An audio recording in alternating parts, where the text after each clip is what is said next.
eyes looking for a generation.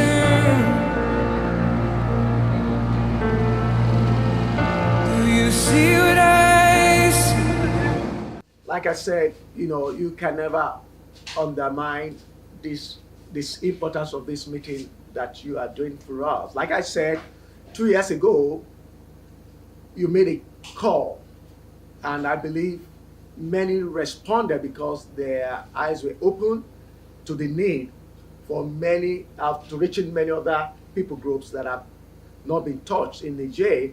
And like I said, who knows, probably through that, God spoke to people like Pastor Ishaya and Mati, who had been going through some dealings with God. So when the need in the Fulani came up, they responded by saying, "We are ready to go," and which was similar to what I experienced as well. About 25 years ago, I was invited by someone to a small group meeting of missionaries, talking about the unreached people. I've been Christian for some time, but I've never heard there are some people that have not been reached. I enjoy my service in the church, but after listening to their testimonies, how they've taken the gospel to people that have never been reached or heard the gospel, my eyes were opened, my heart was touched, and I felt this another kind of gospel that we've not heard about.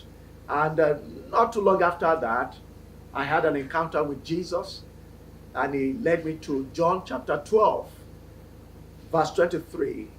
And he said, "The hour is come that the Son of Man be glorified." And he said to me, "If there's any occasion in your life that I'll be glorified, this is now." And I said, "God, why?" He said, "I have an assignment for you."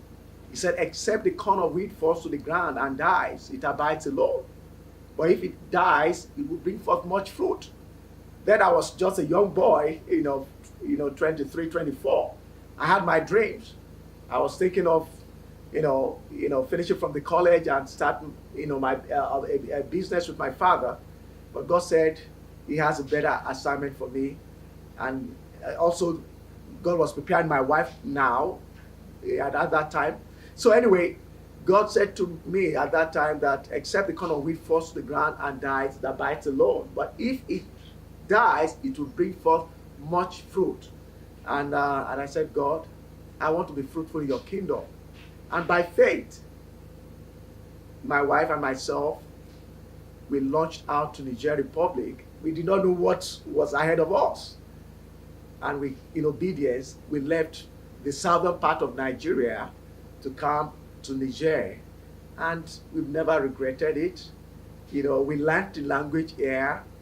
And today, we have fruits that are abiding. God has helped us to plant a number of churches.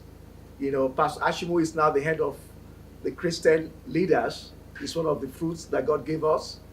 Pastor Sule, who is the head in Gumranchiland, they are part of the fruits that God gave us. And that gladdens our heart today that the obedience to the call of God that we received through the knowledge that was passed to us in a meeting like this could ever change a country like Niger like this. So I believe so much in this meeting that is going to open the eyes of many. And as you are doing that, God also is doing his work, to touch the heart of people. But just like, how will they hear if there is no preacher? You need to preach it to the church again, that we must go out. It's our responsibility to reach the other people, and somebody must tell us. And that's what this meeting is meant for. So we are glad and we are thankful that you have come to stir up our heart to our responsibility in reaching our people. God bless you.